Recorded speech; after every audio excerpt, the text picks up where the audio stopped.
What's good, folks, family, friends, loved ones, enemies, frenemies, wizards, witches, muggles, mudbloods, people of Middle Earth, to the first episode pertaining to the 2023 regular season of Disguise Coverage, the only podcast in existence that gives you an equal amount of blueberries in each muffin, and presented by the best pizza in Buffalo, New York. That is One Pie Pizza. You can find the online menu in the episode show notes, whether here on YouTube or whichever podcasting app and or platform you are listening to this show on. In this episode of Disguise Coverage, like I mentioned, this is kind of the first real kickoff episode for the 2023 season. The Bills open up in New York on Monday Night Football, well, technically New Jersey, against the Jets. Primetime, Allen, Rodgers, Robert Saleh, Sean McDermott, new additions to the Jets squad, new addition to the Bills squad. And this is a game that it's getting a lot of hype nationally and then obviously locally between the two fan bases. Everybody's kind of stoking those flames and fanning the flames for the fires a little bit. And with that being said, the theme for tonight's episode, as we normally do in the regular season episodes here on Disguise Coverage, we're going to dive into the matchups that will decide this game between the Bills and the Jets, but from not just a high-level overview standpoint, from a schematic standpoint, true actual analysis that goes into these pieces. It could be schematic, it could be player-based, it could be position group-based, anything and everything. Whatever myself and or my guest believe will decide the matchup between the Buffalo Bills and the New York Jets. And with that being said, I'd like to bring my guest on to the show at this time, Mr. Dom C., host of the Project Prospect podcast and NFL draft analyst for greenbeanjetsfan.com. Dom, thank you for being here. Thank you for joining me. Like I told you offline, I was excited to have you on because you actually know ball, you know the scheme pieces, you know the structural pieces, you're in the scouting academy, so you know how to put things together and break it down. So I'm excited to have your expertise on the show from the Jets side of things and really be able to dive into the schematics of a game that it's only week one, but could potentially mean a lot for both of these teams. Ooh, and yes, and first off, thank you for having me. I have had you as a guest on my podcast, and as I told everyone, man, one of my favorite episodes that I've ever done. Kudos. I don't know how I can, live up to that intro that you gave me there. That was top notch, dude. I appreciate it. But Yeah, you deserve it. Well, I'm glad to be here. I'm grateful that football's back, and I'm looking forward to. I'm looking forward to the season. I'm looking forward to this game. I'm looking forward to everything about it, man. Before we dive into the crux of the episode and the meat of it, from your perspective, again, I kind of mentioned it a little in the intro. Aaron Rodgers comes to town. You've got year two of Garrett Wilson. You've got year two of Breece Hall, even though he got banged up in year one, but looked like, I don't want to say probably, but very easily could have been the offensive rookie of the year last year. And then ironically, he goes down and Garrett Wilson wins it. Instead, Mekhi Becton is returning. You've got the juice on the defense, one of, if not arguably the best defense in the NFL. You're on Hard Knocks this year. All these things surrounding the New York Jets. What does it feel like going into this season? You and I were talking a little bit offline how cruel the media has been over the past years and years, but it's kind of somewhat has been justified given the lackluster team that the Jets have put out regularly. But this year feels a lot different. What do you got from the Jets side of things heading into this season? I think you hit that nail on the head. Let's full transparency and let's call a spade a spade. It's been a pretty rough go over the past few years. I mean, it's listen, you're born, you're a fan of whatever the team you're a fan of, you know what I mean? And I just happen to be born into a Jets family, and that's just what it is, you know what I mean? So it's been good and it's been bad, but I can honestly say that this team, this feeling, and I'm gonna temper what I'm gonna say, but this feels different. Maybe it's because it's been so bad for so long that I actually feel like going into the season, like 1-53, this is probably the best team that we've had on paper probably since 2012. You know what I mean? 2013 maybe. All the hoopla around the media and Aaron Rodgers and all that stuff. I can do without some of that stuff, but as a team that's constituted, being built in my opinion, exactly how I've always wanted to see built, good, organically grown talent in the young kids and the rookies. Now listen, Aaron Rodgers brings something that we've lacked for the past quite a few years, and Yeah. that's respectability and someone who can really move the needle on the offensive side at the quarterback position. It's just hard to win in this league without a quarterback, right? And unfortunately, this wasn't truly the plan. The plan that you didn't strike out on the number 2 overall pick, but it happens and you pivot, and I think that at least as it's portrayed to us, everything seems to be going just swimmingly. There's a hype around the team here in Jersey. I'm kind of tuned in. I'm always, I went to a lot of practices. I'm tuned in very much, and it's not just the hype of what you see on Hard Knocks and all that stuff. Like, there's a vibe and there's a buzz that's going around the Jets now. I try to keep it tempered because I'm not willing to risk anything in the sense that football's a long season, and there's a lot that goes into it, and I'm not ready to crown myself the top of anything right now, but I have as good of a feeling going into this season as I've had in a long time. So if anything, for all you Buffalo fans, feel good for us Jets for one. Feel good for us Jets fans for 1 year. I don't know how much sympathy you're going to get from Bills fans. It's I okay. respect you throwing it out there. You know what's funny too? If you had said like a couple years ago, like that the quarterback play would be a storyline heading into the 2023 season from a positive perspective, you would have been like, oh, that means like Zach Wilson hit. Awesome. Like going into like year 3. And it's so funny to see the resources invested into him or resource and just how it didn't pan out. But you're sometimes, and I don't want to say like luck into it, but sometimes things just align and it's like, oh, well, there's, a proven veteran who's available. Like, let's go out and do that and kind of course correct for what happened. So it's funny how things align and kind of connect. Now, you guys, I mean, maybe the situation was different. Forgive me because I don't remember exactly the year. I mean, I know when you guys used the 15th overall pick on EJ Manuel, and that one didn't work out. But I don't know how long of a transition it was to get from the the Manuel days out. And to your point, like, that quick pivot or transition to someone who's can lead and run this team as Aaron Rodgers is, even the 39-year-old Aaron Rodgers, what he is. I mean, it's remarkably better than anything that we've seen over the past 5-6 years. So. Oh my God. Yeah. I would have killed for like, if a Rodgers was available, or even like at that point too, especially during the drought, like if a Derek Carr was available on the market, like, oh my God, like give me that, especially with the ineptitude that the Bills had just drafting a quarterback and all the, from Lossman to Trent Edwards to EJ Manuel to all these guys who were like, oh, this could be a person, and just never worked. And this is funny from Mark saying, laugh out loud, I have an EJ jersey. I'm a Miami Hurricanes guy from a college standpoint. Gotcha. I didn't like EJ at Florida State, and I didn't like him as a prospect. And then when the Bills drafted him, I was just like, oh, this is even worse. And I would have preferred Geno. But then Geno, even like, I'm so happy for Geno Smith, like the career trajectory that he had, just like not working out and then just having a hell of a year last year. Now what he's kind of turned into for the Seahawks. It's funny, man. Sometimes it just takes the right situation or the right surrounding circumstances and I mean, as a guy who evaluates like the college game, like there's such a fine line in prospect evaluation. It's not an exact science. It's a crapshoot in a lot of ways. And sometimes dudes hit, sometimes they don't. Sometimes they look mediocre for years and then all of a sudden turn it around because of a new environment or a new culture. There's someone or something that just gets that light bulb to turn on a little bit or just gets that something to click. So yeah, very interesting piece. I wanted to also pull up this comment. You're getting some respect for the Wesley Walker jersey on the wall behind you. Yes. Respect to a legally blind speed burner receiver for the Jets back in the day. I like that shout out. He was I was a young guy when Wesley was kind of running around the streets of New York or New Jersey, as your fans would say, because it's the truth. No, but yeah, it's hard not to respect some of the the grizzled vets that kind of carved the path. And Wesley Walker this one's sentimental to me because he was like my dad's favorite player. That's awesome. And so that's why I got the signature. I gave it to him and he didn't want it. He gave it back to me. So that's how the Wesley Walker jersey ended up on the back. That's a good shout out. I always like when people like in the chat recognize like some piece of something that's in someone's background and appreciate it. So that was awesome. Yeah, man. Shout that out. All right, Dom. Yes, sir. Do it.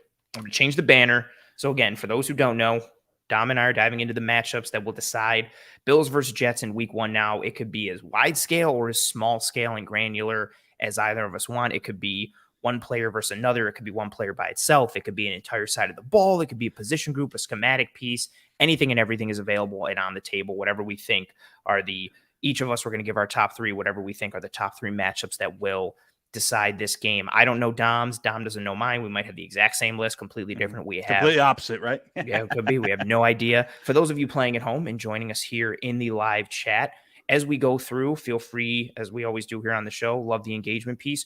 What do you think of our matchups? What are your thoughts on it? And then for those, again, playing at home and in the live chat, throw up your answers into the chat. I'll mark as many of them as I can. And then when Dom graciously exits later, we'll do a lot of questions and pieces from the live chat as we do here on this show. Before we get into it, for those of you riding with us live here, or if you're watching post live and you're at this point of the episode, please, please, please, and thank you. Drop a like on this video. Likes are the lifeblood of these live streams. They they legitimately affect the algorithm and put us, more forward into more eyes and ears on the front pages. So we sincerely appreciate any and every ounce of support. Likes go a long way. So if you are enjoying this episode, enjoying this content, please and thank you. Drop a like on this video. Dom, you are the guest. The floor is yours. We're going to go from, I don't know if you have them ranked, like which one's the most important, second most important, third. But if you do have that, we'll start with your third most important. But if they're all equal, feel free. I have mine was kind of like equal because I'm horrible at ranking things and trying to decide. I'll start with what I think is the number 3. Okay. And this is an actual player. So I have 2 scheme or situational things, and then one player who I think is really could be a difference piece for this year and this matchup in particular. Okay. A guy that's flying under the radar that maybe a lot of guys outside of New Jersey aren't familiar with. Okay. And that's our new starting free safety, Tony Adams. Oh, okay. Tony Adams, not a lot of people know who he is. He was an undrafted free agent last year. He was the guy who's actually, arguably took the spot of Jason Pinnock, who was a fan favorite for the Jets. 6th-round draft pick. Pinnock with the 6th-round draft pick out of Pittsburgh, came in as cornerback, transitioned to a safety. Now got the starting safety job as the Giants. Tony Adams took his spot. Tony Adams, again, comes from what I like to refer as DBU. He's an University of Illinois alumni. They just put out, real high-level NFL prospects year after year. And Tony Adams has kind of worked his way up. I think arguably he's significantly it's the most significant change in this defense. Now, again, I am a big fan of our defense. That they're a good unit. I think replacing the 31st ranked starter in the NFL last year, LaMarcus Joyner, who was definitely the linchpin to some of the problems that we had. The safety room had the safety room has a lot of questions. It was played really bad last year. You had excuse me. Yeah, Jordan Whitehead, who had battled an ankle injury and kind of was a little bit of a shell of himself from his best days back in Tampa Bay. He struggled. We're hoping for a bounce back from him. Obviously, we signed or traded for Chuck Clark this year. He was going to come in and play a significant part, probably that third safety, big nickel kind of hybrid role. Short tackler. We lost him to an ACL in the offseason. Yeah. We signed as kind of a counter move to that. We signed Adrian Amos, who probably will play along the same lines, but of what Chuck Clark was going to do. But Adrian Amos and Jordan Whitehead both are historically better up front box safeties. What Tony Adams is going to allow the Jets to do this year is he's got that speed. He's got the smarts. He's got the range of a true free safety. They played a lot. They played a lot of 2 deep shells last year because they just didn't have anybody to kind of with the range or with the know-how to kind of handle the one deep the center field spot. We got beat left and right by those flood concepts, those sales concepts, anything those true cover 2 beaters. Now I think with the rangy Adams there, who's a short tackler. A shorter tackler is Chuck Clark. was going to be for this year. Plus, ball skills and like I said, again, hate to keep using the same word, Oh, the you're fine. range. I think you're gonna see a lot more single high looks, which is going to allow us to fortify the box a little bit more, play a little bit more big nickel, bring guys out and kind of help against the run without sacrificing, what we do. Listen, the outside corners are they do what they do. I don't think we don't have to talk a lot about Sauce and DJ Reed. They're arguably top 5 within the league. Pair of cornerbacks Yeah, absolutely. with pair of cornerbacks in the league. I think we're going to see we're going to get into a lot more cover 3 Okay. this year. A lot more cover 3. That would be a big like departure. Like the Jets led the league in quarters / cover 4 I coverages know. last year. Yeah, They were so absolutely. too high based. No, absolutely. And it just, like I said, that defense, because you had to, because you didn't have LaMarcus Joyner that could play the deep or so on and so forth. Mm-hmm. So I think you're going to see a lot more cover 3. I think you're going to even see a lot more situations. Well, and I was surprised when I looked up the numbers. They ran a lot more man in later downs in the second and third downs than I expected. But I think you're going to even see a lot more of that. We also blitzed the least amount out of any team in the NFL, 14% blitz rate last year. If we get home before, we don't really need it, but it gives you that option, right? And that's going to lead into my next one when we talk about it. We'll get to that. I think Tony Adams is a guy that really kind of seals what we want on this defense. Listen, it's not perfect. It's a work in progress. The defensive line is going to get at you one way or another. First line, second line, they're going to get at you.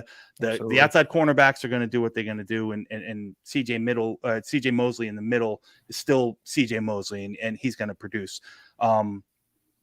If you can pick up and pick up the pieces and raise the floor of the defense that was so off last year, and that really came in the safety play and some of your off ball linebacking. I think the defense can take that next step to borderline, one of the best defenses in the league. That's such an interesting thought of this defense raising its game and taking it to another level, considering they were legitimately one of the best defenses in the NFL across any and every metric pretty much that you look at. And then when you look at the tape, and then also even considering too how much the offense really held the defense and the team overall back with just the quarterback, the inconsistency you got at the quarterback position. And so thinking that this defense could potentially be more versatile or better is a scary thought. And I really love that piece from you. And I have a bunch of the Jets coverage metrics from last year, and they were 28th in single high, middle of the field closed looks. Yep. They were 28th in those looks last year, but they were 6th in those middle of the field open 2 high safety looks last year. And they were so good with quarters. And then, which also helps too, when you have the ability to match with the corners that they have on the outside, you can play those quarters looks. And I started making notes as you were speaking about Tony Adams. And as I was writing questions down, you continue to answer them as you kept going.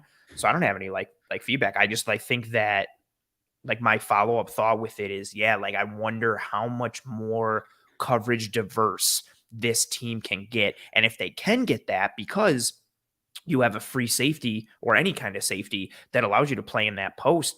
I mean, it's one of the reasons the Bills can be so coverage versatile, because you can put Hyde has more range than Poyer, but they're both strong in that perspective. So you can run your cover 1s or your cover 3s and know that when you have that post safety, they can get there. And if you can't, you're so limited. Or if you only have one safety that can do it, then you can kind of get a little more predictable, because offenses know well, that guy doesn't have the juice, so they're not going to drop him into the middle. And if they do, we can attack it because he doesn't have the range. So knowing that the Jets have a guy back there is very interesting. And I also love that point too, because no one, who's going to come in and think that, knowing that this defense, it's oh no, is it what does year 2 Jermaine Johnson look like? Or what does rookie Will McDonald look like? Does Mosley stay on top? What does Sauce look like? The corner tandem. I think that's a really interesting piece, because a safety with true range from the post opens up so much for you. And if you're opening that up on top of already, they played a lot of those 2 high looks, but they were very good at them.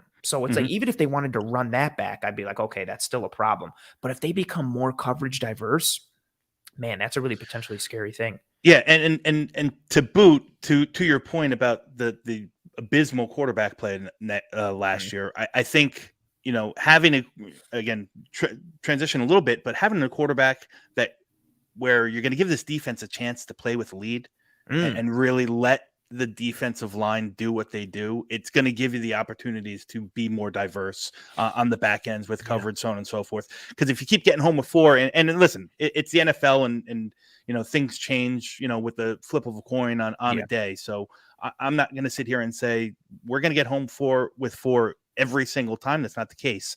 But I like our chances, like they just, this is exactly what a Robert Saleh defense needs to do, right? He wants you to cause havoc up front with those 4 and just let him pick and choose and be scheme specific and switch up the sides and switch up the coverages and get the quarterbacks confused and all off. So, I'm looking forward to it. Tony Adams, again, just a player, just one guy on a team, on a defensive 11. He's probably I wanted to make sure I talked about him because the Jets think extremely highly of him. A lot, and I'm sure the Bills do it too. Most a lot of guys get the veteran treatment, and they don't have to do, they go through practice and go through camp, but the first 2 games, all the veterans are sitting down. Tony Adams got that. Tony Adams came in and he didn't start until the Seattle game. So it was at week 14 of last year. He came in and started to play. And right from the get-go, I mean, he got that starter treatment. So the Jets think very highly of him, and he's a phenomenal athlete, slot corner from Illinois that has just transitioned and really, really good, secure tackler, great angles, so he affects the run game. Again, can play that center field, play the post with no problems, ball, attacks the ball. Just a kid I really, really that flying under the radar on this defense. He doesn't have the name of Jermaine Johnson. He doesn't have the name of Quentin Williams or Carl Lawson, but he's going to be a big, significant kind of change to this defense. So absolutely, and that's a really good point that you put out with like the preseason piece. Like, you can, no disrespect to the guys who play, but who this, like, the coaches truly value based on the guys that they don't want to even put out there or risk in any way, shape, or form. So he's getting that starter treatment, where he's just sitting on the sidelines in his jersey come preseason time. That's a guy that the coaches are like, no, we know what we got. Let's keep him on the shelf. We don't need that piece. Absolutely. I like it. Absolutely. Well said. Oh, I'm torn with, again, I'm giving all of my matchup pieces equally because I don't know which is the most important, and I flip flop all the time as I rank stuff as I go through. But I'm going to start, just because we ended your analysis talking about some of that front 4 piece. I'm going to start with that front 4 piece. And the Jets defensive line, I've seen a lot of comments, especially from like the Bills fan base in the offseason, about how like the Jets defensive line from an individual standpoint, like, doesn't have stars aside from Quentin Williams, and it's maybe not necessarily as good as it gets hyped up to be, and so on and so forth. What I like about the Jets defensive line is, well, one, it's anchored by Quentin Williams, who is an all-pro caliber player. But then everybody else, however you want to rank them, everybody else is like, you have an entire defensive line that's like, the worst player is like slightly above average, but you have an entire group that is all like B to A plus type of guys, because I think Quentin Williams is an A plus. And when you can just rotate those guys and have those guys be fresh, it's such a problem. And it caused problems for the Bills last year in both of their meetings. And just taking a look at some pieces. So the Jets had 3 pass rushers inside the top 30 for pass rush productivity last year, a formula that combines sacks, hits, and hurries relative to how many times they rush the passer. Josh Uche for the Patriots was first in that metric. Bryce Huff was second in the entire league last year for edge play and interior defensive line play. Quentin Williams was tied for 25th. John Franklin Myers was 30th. Those are the 3 inside there. And that's not even mentioning Carl Lawson looking good coming back from that injury. He should, in theory, be even better and more explosive this year, another year removed. Jets were 7th in total team sacks in 2022. And you mentioned that front 4 piece. They are not a blitz team. Last year, 84% 4-man rush rate. That was first in the entire NFL. They're not rushing 3. They're barely blitzing. They are a 4-man rush team, which is part of what helps them succeed in coverage, because they usually have numbers in coverage. If you're rushing 4, that means you're dropping 7. And at most, if an offense goes full spread, you got 5 offensive linemen and the quarterback, that's 6. 11 minus 6 is 5. That means the most you can send out into the route distribution for an offense is 5. 7 beats 5 majority of the time. But then if your front four is humming like the Jets front four does, do you have to leave in a running back to block? Do you have to have a tight end chip and then he's really not doing anything but getting into the flat? Then it becomes like a 7 versus 4, maybe even a 7 versus less, like 7 versus 3 type of piece. The numbers get even more significant. So again, that 4-man rush piece, really huge for them. And looking at the Bills invested in their offensive line this offseason. They brought in Connor McGovern, who I really liked. I thought he would stabilize the depth of the pocket with his anchor ability, really good athlete. He's banged up. Don't know if he's going to play. They also brought in David Edwards, former starter for the Rams, who was a really quality backup. Honestly, could start for a bunch of teams in the league. I love that depth he provides. If he starts at left guard, it's still, no disrespect, an upgrade versus Roger Saffold last year for what he was for the Bills. But you're either going to have McGovern or Edwards at left guard. So you got a new starter there. And then at right guard, looks like you're going to have a new starter in rookie Osiris Torrance. Mm-hmm. So that's a second round pick there. You got 2 free agent additions at the guard spot there from a high level play. That reinforced offensive line, how does it handle? I still have that image. Granted, it was a backup in David Questenberry, but I still have that image of Bryce Huff burning around the arc and catching Allen on the elbow. That leads to that UCL tear, causing problems a little bit as the season went on. And when you've got guys, again, you've got Huff and you've got Lawson, you've got Williams, and you've got JFM, and then like what do you get from Jermaine Johnson in year 2? Like Will McDonald has a lot of athleticism and length and some fun moves that he's been busting out in the preseason. Like you really can just let him be a rusher and pass rush downs and not have to worry about if his size is going to be a vulnerability versus the run. Because with the rest of the rotation, you can just send him out and headhunt on passing downs. How does that solid Jets defensive line rotation work out against a reinforced and addressed Bills offensive line? Because last year it had a significant impact on Josh Allen.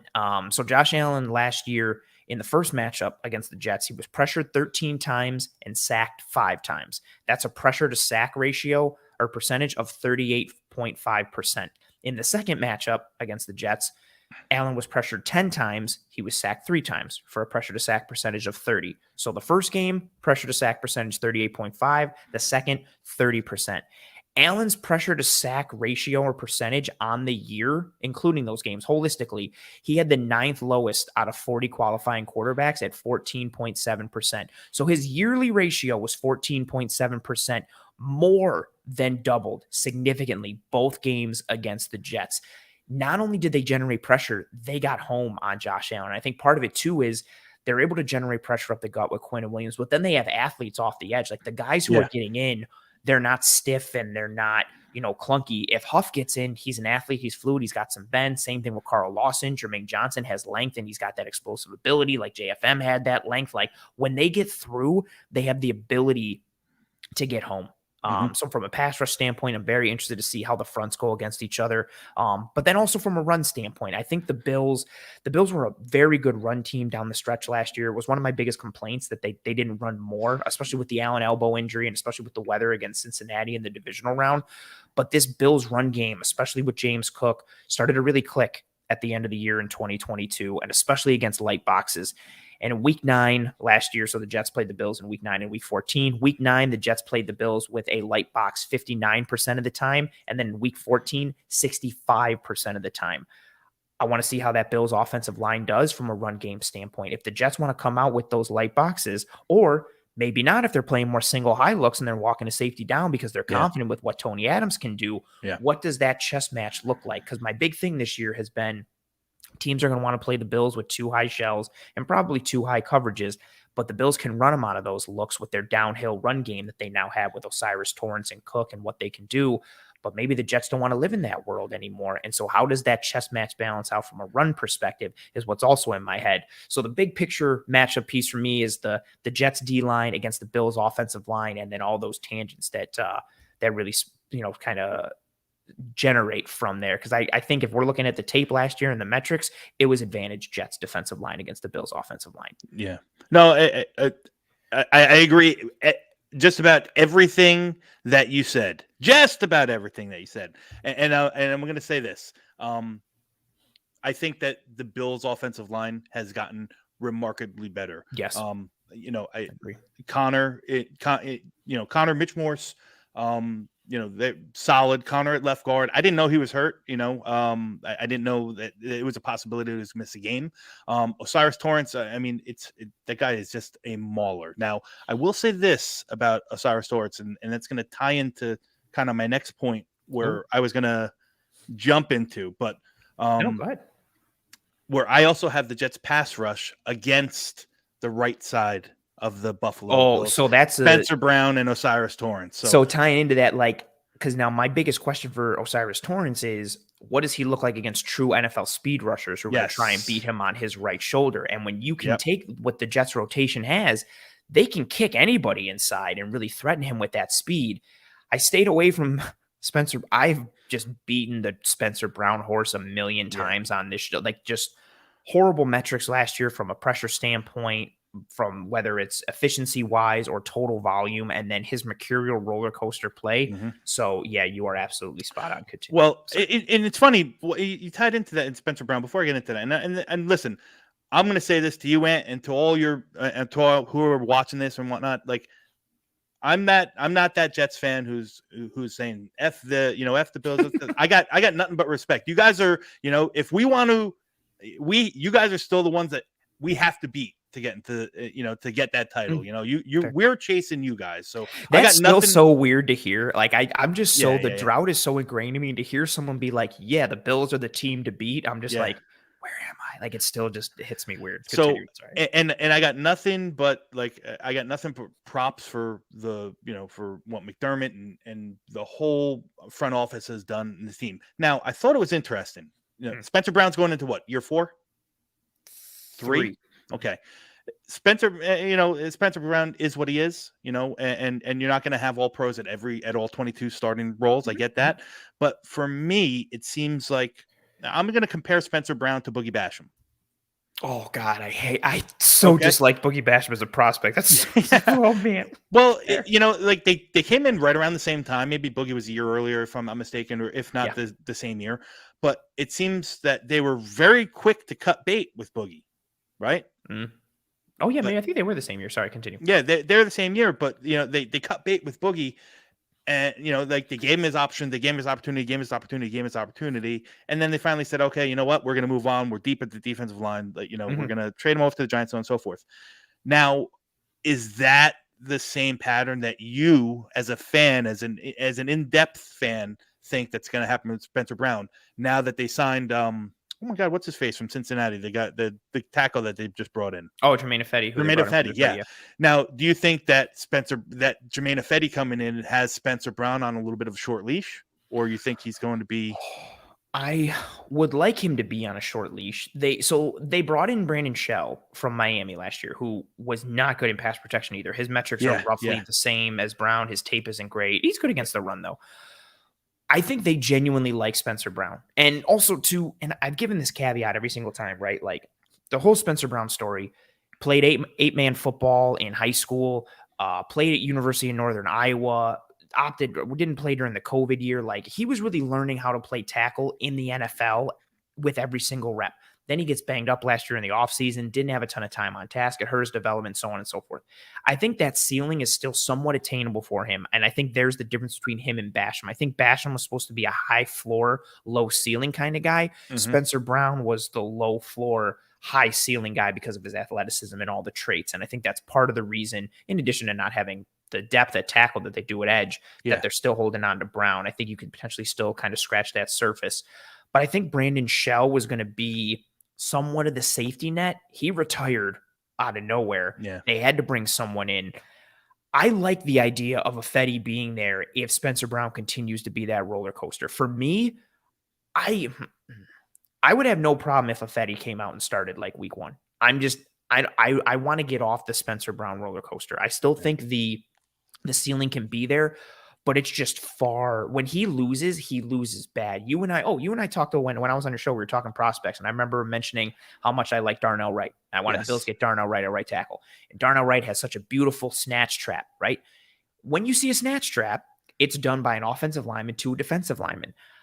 I've seen Spencer Brown get snatch trapped by defensive linemen, and you don't see that. Like sometimes he'll just be so off balance, and an edge Yeah. will chop his wrist, and he just flops and falls forward. When he gets beat in like a quarter of a second to a half a second, and it's bad. And so I think his upside is far more significant and far higher than Jermaine Ifedi's is, especially given their ages and where they are in their careers. But Ifedi just represents a steadier floor. Yeah. Yeah. I think he should be on a short leash because of how mercurial his play has been. But because the Bills didn't really address that position, and we talked about it, right? McGovern, Edwards, Torrance, look at all the reinforcement on the interior offensive line. At tackle, they ran the same group back, except they also brought in Brandon Shell. Yeah. They really didn't do anything, which to me signals that they're comfortable and confident in Dawkins and Brown. So I would like him to have a short leash. I don't necessarily think he does, though. I think the coaching staff believes in him and is going to give him, I don't want to say as many opportunities, but a significant amount of reps to finally prove whether or not he can actually do it. Yeah. So, and that ties into my second point here. Second point is the Jets pass rush versus Spencer Brown and O'Cyrus Torrance directly. Yeah. That the right side of your line versus the left side of our line. So I wrote down some stats here. 2022, Brown allowed 29 hurries and 42 pressures. It's very bad. So far in 2023, preseason, Brown had 33 true pass sets, 1 hurry, 3 pressures. Okay. Yeah. O'Cyrus Torrance in 45 true pass sets, 3 hurries, 3 pressures. Okay. I think that, and again, from an outsider looking in and really just analyzing the Buffalo Bills players to the level that I do, not nearly as in depth as you, Ant.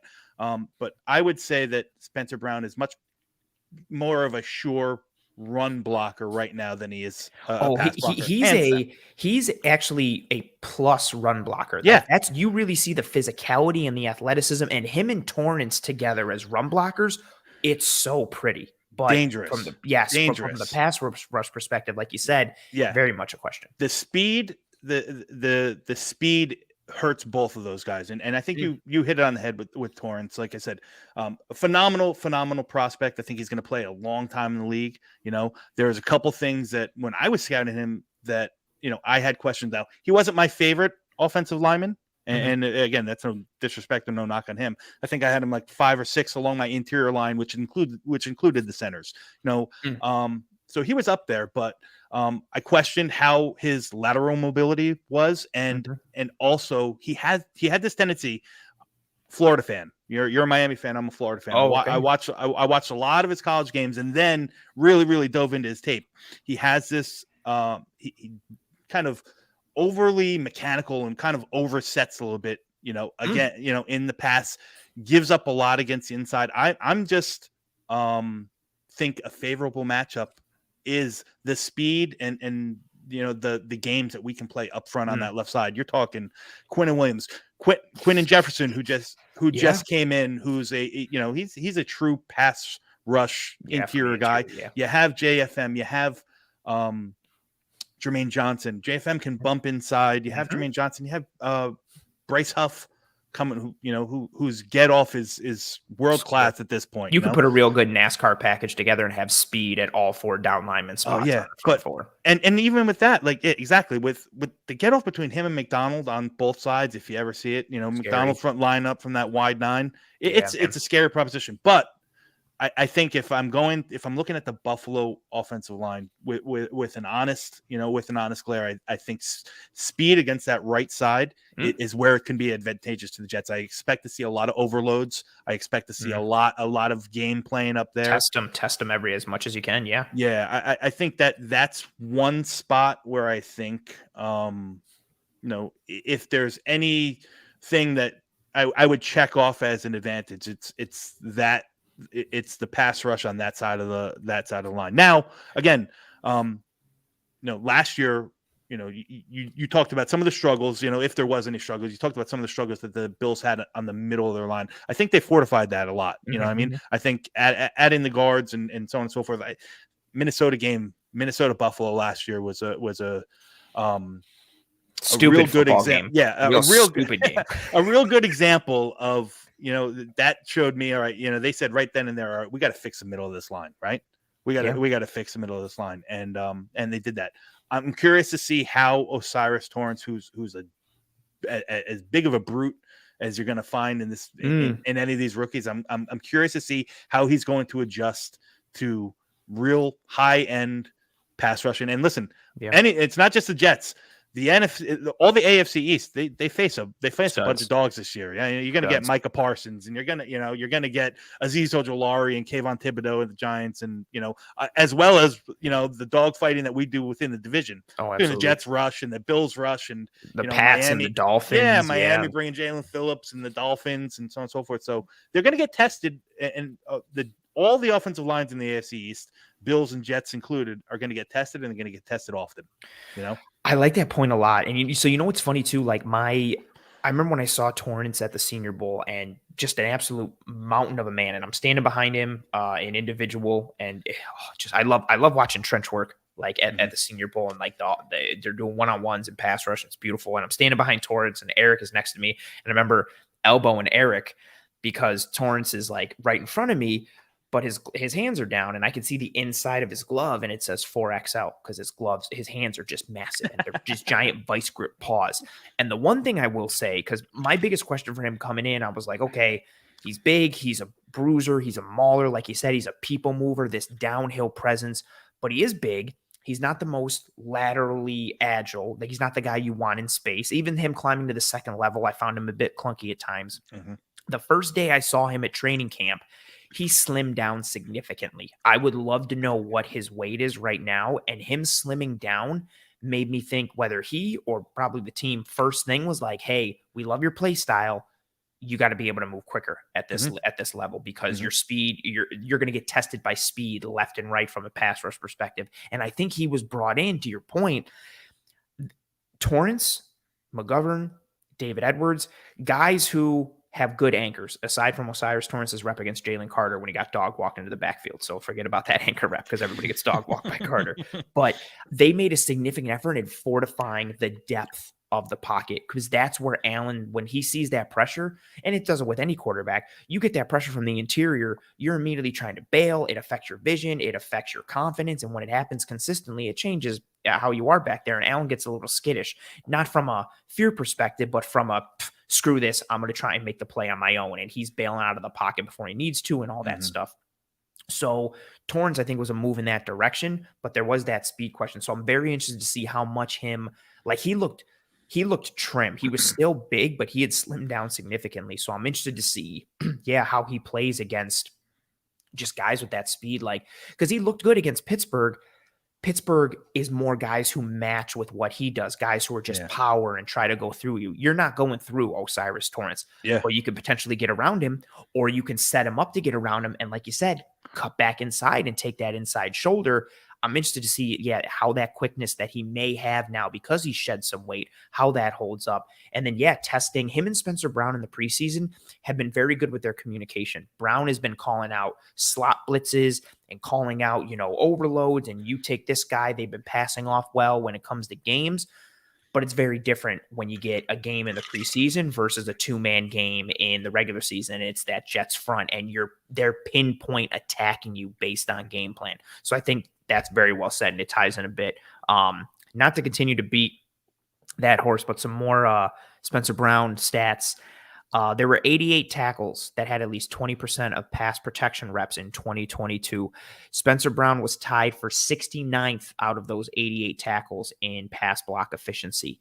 And in true pass sets, there were 206 total offensive linemen that had at least 20% of pass protection reps. Brown was 180th in pass block efficiency in true pass sets, and then 70th amongst those 88 tackles in true pass sets. And then amongst all offensive linemen, tied for the 8th most pressures allowed amongst all offensive linemen, tied for 5th amongst all tackles. So not great, no matter how you slice it. And for a defensive line that may smell blood, it scares me a little bit. Yeah, but and in fairness to you and your your listeners and whoever's watching this stream, the Jets have, it's funny, the Jets and the Bills in this situation we're talking about, the Jets defensive line versus the Jets have just as many questions as the offensive line. All right, in the sense that we haven't been healthy all preseason, there wasn't one preseason game snap where all 5 of our starters played together. Now, the good thing is they're getting healthy at the right time, right? Dwayne Brown came off the pup, and Mekhi Becton has transitioned so far in the preseason swimmingly to the right side. And the middle of the line has stayed healthy. Again, I'm a huge fan of Elijah Vera Tucker, our right guard. Same. I loved him last year. I think he's so good. The reality is that 2 years in a row, he's in his 3rd year, and he hasn't stayed healthy. Last year tore his tricep. The year before, he missed 4 or 5 games with an ankle. So I'd like to see him really live up to his potential and take that next level. If all things come together, the Jets line can be adequate, but the chances of that happening is, still slim to none. I wish that our first game with all 5 offensive line playing wasn't against the Bills. That's the honest to God truth. I mean, I know not having Von Miller is definitely a plus, but that doesn't negate the fact that there's still guys that are coming at you, and Leonard Floyd and Greg Rousseau with that power, and how he how he just gets at it, and the guys in the middle and so on and so forth. Like there's still, the formidable task right then and there. The Bills defense, again, we beat the Bills once last year, and I think you're missing both safeties. I don't think Milano played the game 1. Yeah, he didn't. Yeah, it was Bernard and Edmonds. Yeah, Milano didn't play game 1, so I'm not. I know a lot of the Jets fans will say, "Oh yeah, Buffalo, they're washed," so on and so forth. No, we faced them when you didn't have two of the best safeties in the league. You didn't have Milano, and I don't know who else was missing, if there was anybody else. But that defense is now whole, right? And we have an offensive line that still has not played one snap yet together in a game this season. So I wish this game was week 7 as opposed to week 1. I think everything would kind of work itself out. If there's going to be kinks, that's the reality, though. You know what I mean? Yeah. For as many questions as you talked about with Spencer Brown, like the Jets have that many questions and whatnot. Like Mekhi Becton hasn't played football in 2 years. Yeah, that's a huge. Hasn't played football in 2 years. No. So I'll tie that into. I was debating which of my points I was gonna do next. I'm gonna go right into that point because it ties into. It's super broad, this next piece. So it's a broad matchup piece, but there's so many little ones put into it. Just from an unknown standpoint, the Bills defense versus the Jets offense. We'll start with the offensive line piece. Yeah, so Mekhi Becton, you finally get Mekhi Becton back, who in the past 2 seasons, he's played a total of 48 snaps. All of those came in 2021. He hasn't played since week 1 of 2021. And to your point, now he's moved to right tackle. He's never seen a real live bullet snap in a regular season game at right tackle in the NFL, but you finally get him back after really not having him for 2 years. You get Elijah Vera Tucker back. All things considered, if everyone is healthy on that line, I like what you said, adequate. I would even say maybe a little above adequate. I think Dwayne Brown, Laken Tomlinson, AVT, Becton, even I really like Joe Tippmann but he's not going to start, correct? McGovern's going to start. Going to start. And I'm going to say this. I think Joe Tippmann, and listen, I love Joe Tippmann. I think the potential is there. He's moves in space so well. Yes, especially for his size. Someone for his size. There's 2 things about Tippmann that I watched that I saw in, you saw a little bit of it on tape in college, but more so as I watched in the preseason and at camp a lot. This might sound minuscule, but it's a big deal. He has a big problem snapping the ball in shotgun. In Wisconsin, really? he had a quarterback under his, under him the majority of the time. Oh yeah, traditional old school offense, exactly. So he struggled with that this offseason. Interesting. Yeah, and on top of that, he's a big boy at 6'6". It's that's unheard of for a center. Unheard of for a center. And I always assumed that he was going to struggle against guys, with the leverage piece. And I think he's done a pretty good job. But the one thing that I've seen kind of repetitious in camp this year that I saw in his college tape is that for a big guy, balance is not always the greatest thing. Now, I don't know if it, and again, this is just me thinking, I don't know if he's still getting used to having to snap the ball and come out. And like he's so worried about the snap that he's a step late or something like that. But he's been on he's off his feet too much. He's not maintaining the blocks. And I'm talking the stuff that's, in the phone booth, kind of the drive block and stuff where I thought that he would kind of come in and set the tone that way. He's been a little bit off. On top of that, Connor McGovern, who we brought back, who was told when he was brought back, listen, we're going to draft a guy, we're going to give you competition, and he's played great. Now, Connor McGovern, is the bane of some Jets fans' existence, and I don't understand why. He's kind of the bane of I just hate that there's two Connor McGoverns in the NFL. Like, it's the stupidest thing. Like, what are the odds? And they both play in the AFC East, and they're both on the offensive line. Yeah. So Connor McGovern is he's a prototype. He just knows he's a good zone blocking center. He's going to be middle of the road the whole time. The reality is that, they're probably going with the veteran right now to start until Tippmann can work out some of the kinks he has. I'd say probably by mid-season, late season, I wouldn't be surprised if Tippmann's, in and, takes the pivot for the next 10 years, but I digress. No, that's very fair. But they think that adds to so my thought was it would be McGovern. I love the insight on Tippmann because he was a dude who I liked him. And I mean, I don't think I'm unique to this. I liked him and John Michael Schmitz a lot. I also like Luke Whippler, the center from Ohio State. I had Whippler as my second rated center. I was a JMS guy. Yeah. I like it. Whippler. Yeah. I saw Schmitz at Senior Bowl and was just enamored with him. He had a great week, but so I love the insight on Tippmann. And it ties into that O-line piece. Like, if healthy, I think the Jets line is adequate to maybe even slightly above, which again, if you've got a quarterback who knows what he's doing, like Aaron Rodgers, that's fine. Like, I think, and then if you have a running back who's an athlete, a plus athlete like Breece Hall, we'll see what he looks like. I think that works for them. But that O-line against a Bills defensive line, which again, seems we have this conversation year after year, that kind of got reinforced again. Leonard Floyd comes in. AJ Epinesa took a bit of a jump last year. They bring in Poona Ford. Tim Settle is healthy and looks good. Him and Ford are both going to be behind Oliver and Daquan Jones. Daquan Jones was a monster on the interior last year. His absence really showed with that loss to Cincinnati. But you've got like a quality defensive line rotation now for the Bills in a similar fashion to what the Jets have up front, where you don't really have necessarily, when Vaughn is healthy, you have that premier star on the front, the way the Jets have with Quinnen Williams. But I think the Bills at this point just have a really good stable of a bunch of guys who are Bs and B pluses. And it's like, cool, we're just going to rotate them in based on the front and how fresh they are. And so I'm interested to see, how they attack that Jets offensive line. So that's one question piece.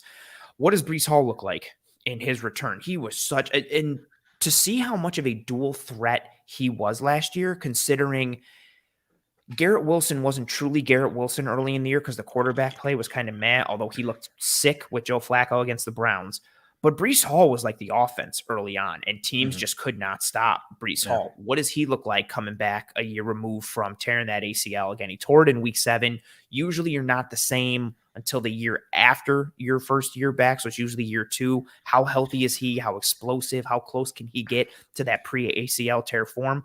How much does Dalvin Cook get incorporated? That's a pretty sweet backup, like a nice 1-2 combo to ease your returning, stud running back from injury. If your number 2 is Dalvin Cook, that's a nice piece. You got Garrett Wilson, offensive rookie of the year last year, stud. He was my wide receiver 1. The sharpness, the suddenness, the decisiveness in his routes, I like it in a vacuum for himself, but I think it pairs really well with Aaron Rodgers and his style. And even though it was just, one game, that preseason game against the Giants in the finale, Rodgers sees the box count. He checks to Wilson on a little fade, throws it right over the shoulder of the corner. How many times have we seen that in Green Bay between him and Devontae Adams, where there's a run play called and he just looks at Devontae and is like, one-on-one, there's like 9 dudes in the box. I'm going to you. Boom. What does their kind of relationship and chemistry look like? And that ties into the bigger piece of what does Aaron Rodgers look like in New York? And I know he had a down year last year, but in going some of the metrics, so there were 47 QBs last year who had at least 100 attempts. Rodgers was 41st in total EPA, so 41st out of 47, which is obviously awful. But he was 19th in positive play percentage from a passing perspective. So the percentage of passes thrown that results in positive EPA. And he was tied for 17th in rating. So he was more middle of the pack Yeah. than I think he gets credit for. Now, yes, that's a down year for Aaron Rodgers. Being middle of the pack is a horrible year for Aaron Rodgers. But one, not maybe as bad as it seemed. Two, we talked about this a little bit earlier. If you got MVP Aaron Rodgers, that would obviously be amazing. But do you really need MVP Aaron Rodgers? Like halfway decent Aaron Rodgers paired with the supporting cast and the defense. This team last year almost made the playoffs with having arguably, from a statistical standpoint, the worst quarterback situation in the entire NFL between Yep. Flacco, Zach Wilson. Mike White flashed a little bit, then he gets hurt. You had no consistency there, no real sustainable effectiveness. And because of how good that defense was and how good Breece Hall was early on in all these pieces, you still, and then Garrett Wilson's evolution, you still almost made the playoffs. Now you've upgraded and added weapons. The offensive line is healthy. I want to put it in quotes because I don't want to jinx anyone. You brought in Aaron Rodgers. He doesn't, I don't think he, like, I keep hearing the knock of like, he's washed and he's not the MVP for him. Who cares? If he's like the 13th best quarterback, that's a huge significant upgrade. It's similar to, I don't want to make it because it's not apples to apples, but the Bills bringing in Connor McGovern for Roger Saffold. Did that set the world on fire? Did they all of a sudden bring in some all-pro left guard? No. But when you're going from a D to a B minus or a B, that's a huge upgrade. And I think that's what the Jets could have with Aaron Rodgers. So no, I don't think he's going to be the Aaron Rodgers of old. But even if he's just the 15th to 12th best quarterback in the league, that is a huge, significant upgrade for the Jets. And then you add in the supporting cast on offense and the defense. It's a scarier type of team. And add in the other little variable of, I know everybody thinks Nate Hackett is a joke, but the last two times Rodgers worked with Hackett, Rodgers won the MVP both times. And Hackett wants to make a statement because he's a punchline for everybody. Rodgers is somewhat motivated. We think, like you mentioned earlier in the episode, that all relationships seem good and Rodgers is happy. Like, so there's that piece tied into to this Jets offense, Bills defense. And then the last piece of it all, the Bills defense, Sean McDermott hasn't been a defensive coordinator in years since he left Carolina to come to Buffalo. Now he's fully taken over this defense. How do they look schematically?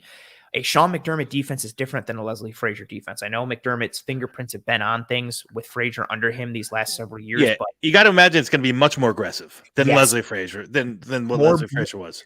More simulated pressures, more mugged gaps, more man coverage, more disguised fronts, more different fronts used, not just the same static 4-3 over front, 4-3 over front. I think that's part of what the attractiveness was for Poona Ford coming in, because he can align at multiple spots on your line. You can kick Greg Rousseau in and do different things. Mm-hmm. So maybe a different philosophical or identity tweak or shift under Sean McDermott. What does that look like in real game action? We started to see semblances of it in training camp and preseason, but now that the Bullets are live, what does that look like? How much do they have to correct for Tremaine Edmonds' absence? That's a huge piece. They bring in Christian Kirksey. I don't think he's going to start week one. I hope Tyrell Dodson doesn't start week one because he's a vulnerability and liability in coverage. I would like it to be Terrell Bernard, but he's been hurt all preseason, hasn't played one down of preseason football. And, tying into your Tony Adams point earlier, the Bills love to rotate in and out of every coverage. They'll show two high pre-snap and spin a safety down. They'll show single high and drop a safety back. They can run anything and everything under the book, although they do love quarters, cover 2 and cover 3. But if Tremaine Edmonds isn't there, you lose a significant piece that the guy that was that vertical middle third, that dropper in Tampa 2, or even somebody in quarters who could wall off or carry the 2 or the 3, the Bills do not have that on the roster. Kirksey can mitigate it a little, maybe even Bernard. Dodson comes nowhere close. So how much more single high coverages do we see for this Bills defense this year trying to correct for the loss of Tremaine Edmonds? There's so many questions from like a high arching overall just Bills defense, Jets offense, but then all these little layers, there's so many like mini battles that I'm really excited to see, and it all adds up to like the big picture. There's so many. Yeah. And it's similar to what you were saying. Like the third point that I was going to make, I'm just going to talk about a little bit real quick because it ties into what you said, what you talked about. I said the winner, not the winner of this game, but I think a big factor in this game is who wins the middle of the field here. You talked about Bernard and Dodson, and the Jets, with Corey Davis' sudden retirement. Yeah, With really. so the rumor has it, and again, I don't know. There's nothing that's come out formal, so I don't want to speculate. But the insiders have said that I don't know if it's one of his kids or somebody close to him is dealing with something. So I Oh, think he that just I, I think he I just was I said was fearful of that, and I was like, because when it comes out of nowhere like that, yeah. it's usually that sucks, Yeah, man. so we wish him the best, but Absolutely. listen, we went into this in reality is that he was going to be our number 2 wide receiver. Well, you Mm, scratch him off the list. There's no true number 2 wide receiver. yeah, And I'd say that there's, you might say that that's a bad thing. But historically, you know, listen, if you have, and I agree wholeheartedly with what you said about Brees Hall, I don't think you're going to see Brees for more than 10 or 12 snaps, or really. 10 or 12 touches, I should say. You think they'll I, have him on that how that count to I kind think of there, yeah, it just doesn't make sense to give him, even though he's been cleared. I think it's going to be kind of a slow ramp up so Oh that yeah, especially after, if you think similar to kind of Von Miller, like if you think you're going to make noise in December, you want a healthy, good yeah, to go Brees Hall come November and December. You don't care if he's ready to go 100 miles an hour week 1. yeah. Now, I also think that if they were confident that they were ready to take the training wheels off week 1, they wouldn't have spent $8 million or $7.8 million on Dalvin Cook. Oh, good point. But so you have 2 very very good versatile dual purpose weapons. You know how much Aaron Rodgers loves to throw to the running backs. So a Yes. lot of targets are going to go there. A lot of I think that Tyler Conklin's a piece of the offense that a Mm, lot of people are sleeping on. He's going to get a lot of the targets, and then the rest of them are going to be dispersed. I think you're going to see Garrett Wilson take the alpha number of targets on that yeah. offense in the air, Mhm. and then everything else is going to be dispersed, just as as a normal Aaron Rodgers led Nathaniel Hackett offense always does. He'll Right? look to Randall Cobb on third down and That's pump it. Cobb on third. They're going to find that Cobb. Listen, for what he is, wide receiver 5 coming into this old man. The guy can still find the soft spot in his zone Yeah. when it counts on third down. So that's all Yeah. you're asking. But And he's a guy that Rodgers trusts, which goes a long way. yeah, so I think that middle of the defense is going to be an area that's attacked, whether whether it's the stick routes or the mesh concepts that kind of Mm, force the Bills middle linebackers to move or make decisions, so on and so forth. okay. Because if there's any weak point of that defense, I'd probably say the unsettled middle linebacker is probably who you're going to want to Absolutely. attack. And in counterpoint on the flip side, our linebackers, even though we've only, listen, just like most teams this year, we don't run a lot of 3 linebacker sets. Our base is a 4-2-5. Mhm. But you know, call it what you will. Buffalo now with Dalton Kincaid, you can see a lot more 12 personnel, right? Mhm. So what are you going to do? How are you going to adjust to that? Do you bring on an extra linebacker? Which I'm confident in our third linebacker, in Jamie Sherwood, young kid, big hitter. But the one, if I can say anything, that kind of concerns me about our linebacking core is that they're just not there in coverage. Now, I'm not Mm, going to ask. I'm not going to ask Jamie Sherwood. I'm not going to ask CJ Mosley to stick Dalton Kincaid man to man. It's yeah. just not going to be fair. So I'd like to see, I think that battle is going to go a lot. I'm assuming you guys are going to run a lot more 12 personnel, or at least Yeah. that's what who knows what happens come game day, but that's the case. You're going to have Noxon. You're going to have who's a weapon in itself. Yeah. Maybe he's not your go-to, but he can still do enough to effectuate the game. For sure.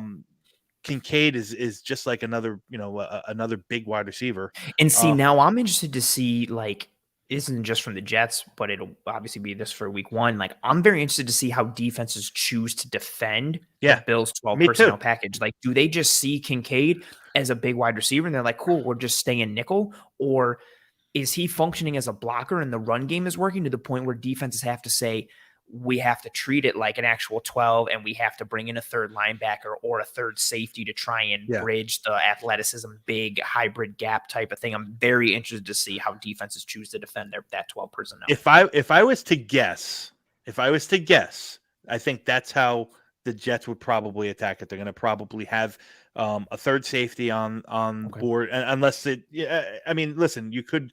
bring in a Jamie Sherwood or an extra linebacker. But I think the deficiencies of having both Jamie Sherwood and Quincy Williams, who are really below standard as coverage linebackers Yeah. on the field at the same time, is probably does more harm than good. That's why the loss of Chuck Clark means so much, because he was kind of coming in to be that hybrid, third line, in essence, third linebacker. You know what I mean? Absolutely, to be able to combat those 12 personnel packages. And That's I think it. I think if you can get the Jets into that look, I think that's a win, because I would much rather have that coverage combination of Sherwood and Quincy Williams is so fun coming forward against the run as like a heat-seeking missile. Yeah. In run fits, I mean, he's as good as they get. Yeah. And listen, he misses a little too many tackles for my liking. Well, yeah, because he plays like a heat-seeking missile. He plays 100 miles everything's an hour. down. Everything's downhill. But there's a lot to be said about his pass coverage. Jamin Sherwood's the same thing, except a much more sure tackler. But I'd take either of them in coverage or both together, and especially if you're taking Michael Carter off the field, like that's a nice little win. And if you can force the Jets into that look, that's where the whole schematic piece of the 12 personnel and like all like the fully advantageous opportunities you have for it. That's really where it comes in. Like this game is and I've been talking about it all offseason on this show. This is like this game could be a perfect microcosm of what that is. Like, I think Michael Carter's a good slot corner. You want him on the field if you're the Jets. You don't want Sherwood on there in that capacity. Like if you have to defend the pass and the run, and this is the dilemma that 12 personnel package or the Bills can put teams into, because now if you're the Jets and if you're getting run on, you can't just stay in that 4-2-5 nickel. You have to address it. But then now all of a sudden you're vulnerable to the pass, especially maybe even more so for the Jets, because like we said, you got Quincy and Sherwood, both of which are not plus coverage guys. Yeah.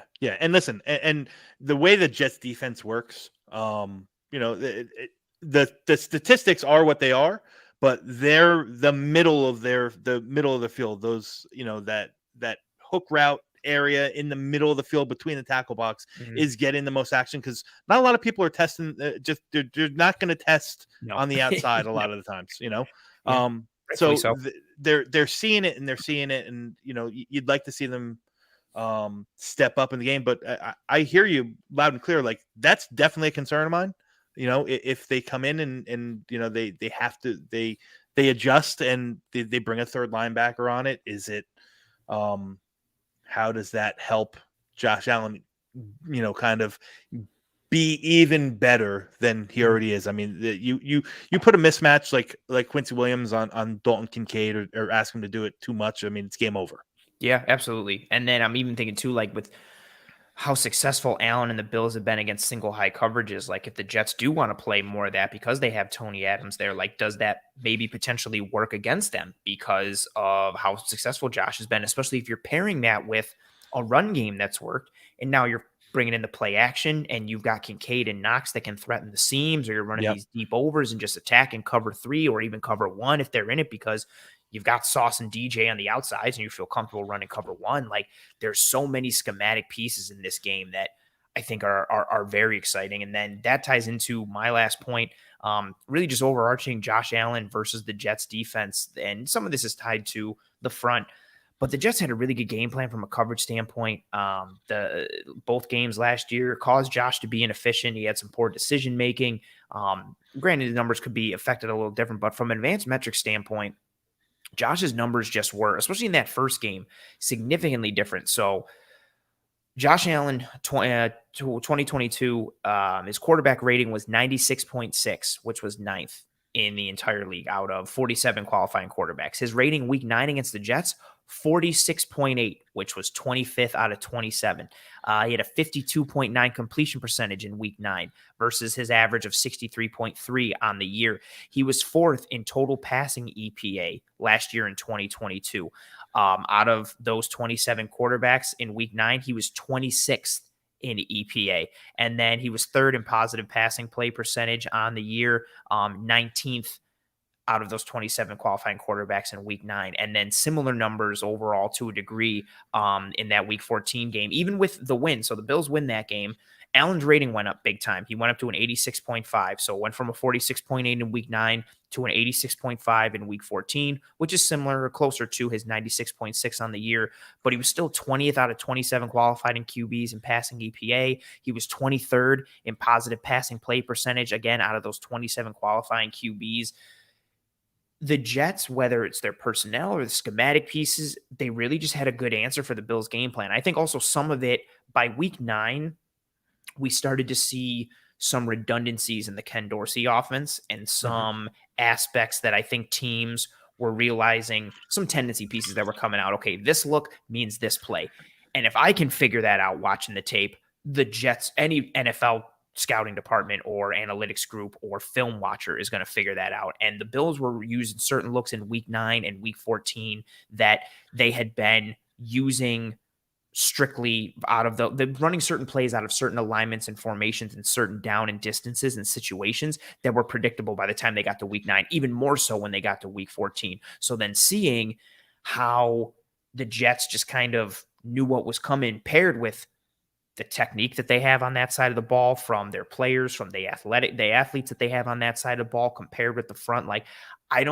Combined with the front, I don't love the matchup of the Jets defense versus the Bills offense. I think the Bills offensive line is better suited to go against the Jets defensive front this year. And I know there's questions at linebacker, but yeah, man, the coverage games that they had and just how they were able to match up with the Bills, both games last year, even going back to the year before, when I know the Jets were awful, the Jets gave the Bills some problems at the end of the 2021 season in Buffalo towards the end of that year. And I'm very interested to see what Allen looks like because his numbers from an advanced metric standpoint are significantly different. And then when you watch the tape, you see the double clutching, you see some of the indecisiveness, you see some of that skittish play, you see him. Because what you want to do with Josh Allen, and this is my analysis, you want to frustrate him to the point where he says, you know what, screw it. I'm going to take care of it. I'm going to do it. And you want him to start chucking the ball downfield. You want him to start bailing out of the pocket early. You want him to start consistently trying to truck linebackers and jump over linebackers because it's awesome and it generates highlights, but it's not sustainable and it's usually not efficient. You want to get him into that world. And the Jets did a good job last year of making him inefficient and putting him into a box where he felt like he had to take things onto his shoulders and he had to start to make a play. And I think the Bills can avoid getting into that by having a better offensive line this year, having a better run game and attacking that Jets front. But yeah, the Jets defense significantly affected Josh Allen in both games last year. And I'm very interested to see how he plays differently and kind of tying this in a bit to how Ken Dorsey has adjusted versus last year. Granted, we're not going to be able to tell because it's week 1 and the book isn't out on you yet, but how he's adjusted. Because I think by middle of the year, that week 8, 9-ish area, that range is where some of that predictability and tendency consistency started to develop and teams started to hone in on it. Yeah. Yeah. Listen, Josh Allen is, I mean, I hate to say he's an X factor. I mean, for as good as the Jets, and I'll say this, and I'm not saying this is a homer, like, I think you would attest. I mean, you just read it off. The Jets played Josh Allen better than any other team, that consistently does. Now, Josh Allen also, he, to me, he personifies like a true big time quarterback. Like, there's going to be no bright lights or big city that's too big for him. I think this game, Monday Night Football, Aaron Rodgers, Aaron Rodgers, who they happen to be very, they happen to be very good friends. Aaron Rodgers talks very, very highly of Josh as the player and the person, so on and so forth. So, but he doesn't want, he wants to show his best. I mean, listen, I don't want, as a Jets fan, I don't want to see Josh Allen at that much more motivated or really playing, with all cylinders going forward, because that's a dangerous sight. He's that good, We have to do what we can to contain him, and I think, like I said, I think controlling the middle of the field is really our best bet. If we can, if we can run the ball, if we can, and the Jets offensive line, for all their,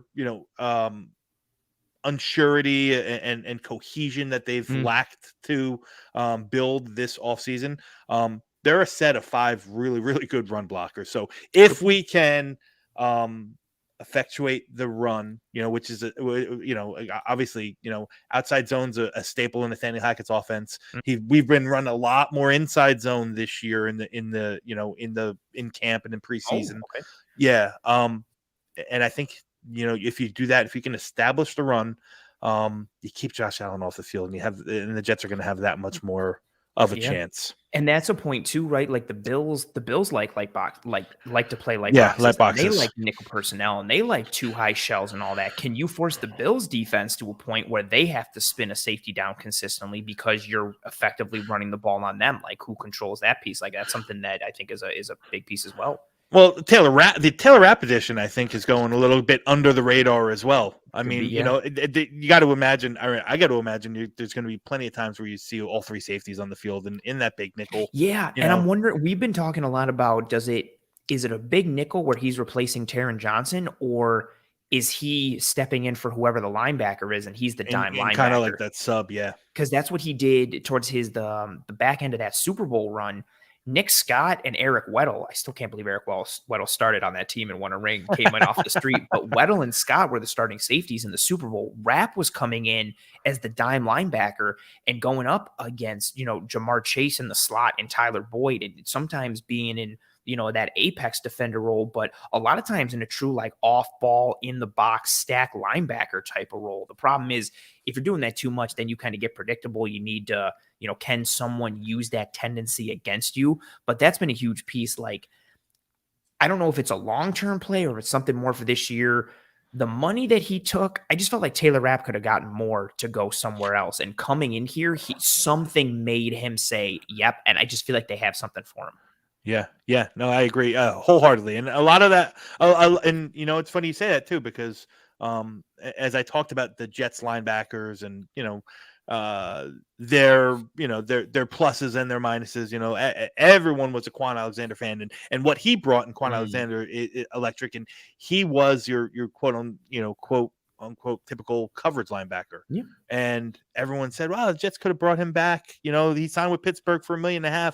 The Jets offered him contract. I just think that Pittsburgh offered him a better opportunity to see the field. The Jets probably said, hey, listen, we'll give you X amount of money, but you're only going to be on the field. Your best option is 20% of 15, 20% of snaps. He only played 30 last year. So if that's going to go down, he needs to get paid. He's probably looking at one more contract. So he goes somewhere else. Maybe Taylor Rapp saying the same thing, is that his role here, although the money might not be great this year, his role here is going to be something that can, be beneficial down the road, and maybe he's a believer in what they're bringing. He should be. I mean, three consecutive AFC East championships on that defense with Sean McDermott running the show really now. Yeah, I'm interested to see. He's been I liked him in the preseason, just his ability to come from depth and make plays. He's the best tackler on this Bills defense, and he fits into that hybrid, versatile, speed, aggressive type mold role that Sean McDermott likes or has deployed in his previous stops as defensive coordinator. So yeah, I'm interested to see that piece. Dom, I kept you longer than I said I would, which I apologize. No, it's all good. I didn't even know. I just looked down at my clock and I was like, oh wow, we've been talking for for a fair share, but it goes fast, man.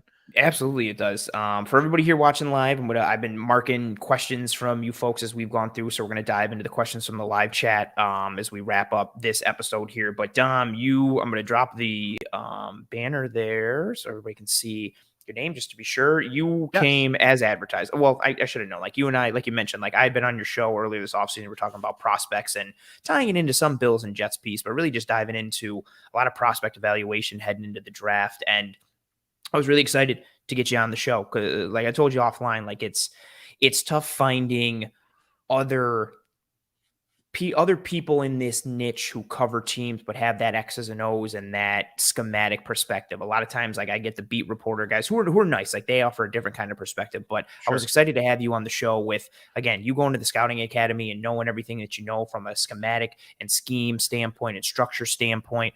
You got a lot of positive comments throughout the entire episode from a bunch of my regulars here and new people coming in. Yeah, you absolutely crushed it. I loved your insight.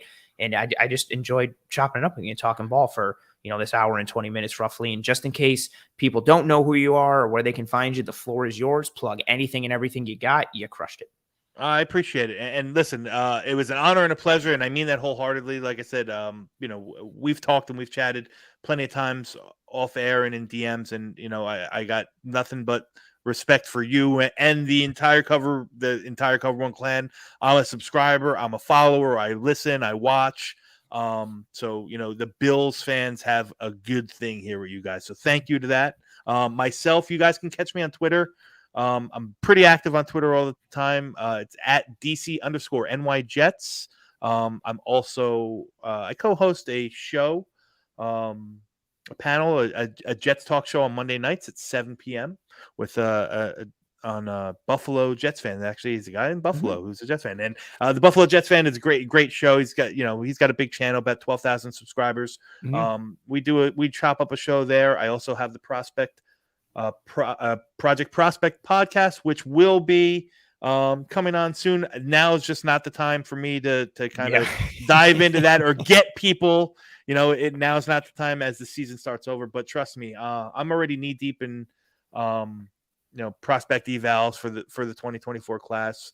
Like Anthony said, I'm kind of involved in the scouting academy. Gonna kind of taking my knowledge of that stuff to a whole nother level, hopefully to present good content, just like Ant and the guys at Cover One do. So yeah, man, you were awesome. I wish you the best. I mean, we chat pretty regularly in DMs and on Twitter and stuff. But like I always say to everybody, anytime I have a guest on, I think even if you're just a Bills fan and you don't care about the bigger football perspective or picture, you always want to stay up on every other team that's in the league, because all of those teams are your enemies. Give Dom a follow. He's a good one. I'll put his Twitter handle in the episode show notes. But again, it's at DC_NY Jets. Yep. Yeah, Dom, you were tremendous. I appreciate you taking the time and joining me. And have a good one. I'll see you around Twitter. And thank you again. You were phenomenal. Listen, we'll talk soon. Good luck on Monday. Chat, thank you. And good luck to all you guys. I swear, I'm not one of those typical Jets fans. I'm not one of those loudmouths or something like that. I respect all you guys, except the Patriots. Screw them. But I'm kidding. I'll say that. You a lot of love here too. I'm kidding. That was a joke. But I appreciate the time, man, and we'll catch up soon. Hell yeah. Take it easy, right. Dom. I appreciate you. Have a good one. Bye. Later. Tremendous guest. Yeah, I was pumped. Like I said, I wasn't just blowing smoke while he was there. I enjoyed Dom. We chat on Twitter. I met him more during the off season, and yeah, he had me on his show, just breaking down prospects, not even really Bills or Jets related. We were just talking college prospects, dove into a lot of the linebacker stuff and edge play and defensive line. I think this was like it was a little after the combine. So yeah, like middle March or beginning March. But he also covers the Jets and does that other piece. So I thought it was awesome to bring in a dude who knows ball and talk about the schematic pieces for this game. We are going to continue to trudge on for a little bit more here in this episode. So like I mentioned earlier, your matchups, questions, thoughts, comments, concerns, what you think will decide this game positively, negatively, Bills related, Jets related, any other side of the ball, whatever have you, throw it up into the chat. I will start to bring up anything and everything as much as I physically can while you folks are doing that. And also I appreciate all the kind words for Dom that was coming through in the chat. That's really awesome to see. I love to see how gracious you folks are and how hospitable you are to the outside guests. So that was tremendous. And yet Dom was awesome. So as you folks are gathering your questions, thoughts, comments, concerns, and anything to put into the chat, I want to plug the sponsor who I love. One Pie Pizza, the best pizza in Buffalo, New York. I'm not just saying it because they're a sponsor. They are a sponsor because I think they're the best pizza in Buffalo, New York. You can find the episode. You can find the online menu in the episode show notes, whether here on YouTube or whichever podcasting app and or platform you are listening to this show on. Delicious sweet sauce pie, cup of char pepperoni, a great cheese to sauce ratio. They make their own homemade blue cheese. They have a pizza there named after us at the Cover One brand. It's called the Cover One Allen Goat. It's absolutely tremendous. Check it out on the website. I've had it. It's phenomenal.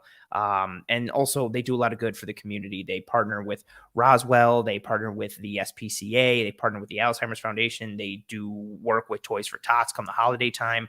They really give back as much as they can. So every time you get some One Pie Pizza, you're doing your taste buds some good, but you're also doing the community and the city of Buffalo some good as well. They're good people making good food.